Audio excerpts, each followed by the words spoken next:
দূরবর্তী অঞ্চলকে অনুন্নত রেখে কখনো একটা দেশ উন্নত হয় না, বললেন হাজীগঞ্জ সারাস্তির অভিভাবক এমপি মেজর রফিকুল ইসলাম বীর উত্তম।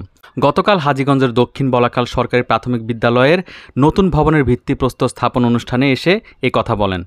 দূরবর্তী অঞ্চলকে অনুন্নত রেখে কখনো একটা দেশের উন্নয়ন হয় না। পৌরসভা মেয়র সাহেব এখানে অনেক উন্নয়ন করেছেন। এ সময় ফুল দিয়ে এমপি মহোদয়কে বরণ করেন বিদ্যালয়ের প্রধান শিক্ষক, শিক্ষিকা ও শিক্ষার্থীরা।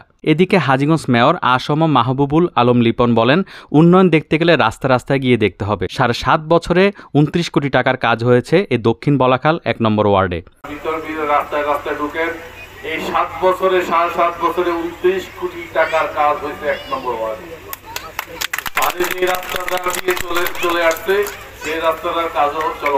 এ সময় উপস্থিত ছিলেন হাজীগঞ্জ উপজেলা ইউনো তাপসশীল, হাজীগঞ্জ থানার অফিসার ইনচার্জ আব্দুর রশিদ, হাজীগঞ্জ উপজেলার সাবেক চেয়ারম্যান মাইনুদ্দিন গাজী, বিদ্যালয়ের ব্যবস্থাপনা কমিটির সভাপতি মোহাম্মদ শাহাদাত হোসেন, এলাকার গণ্যমান্য ব্যক্তিবর্গ সহ দলের অঙ্গ সংগঠনের নেতাকর্মীরা।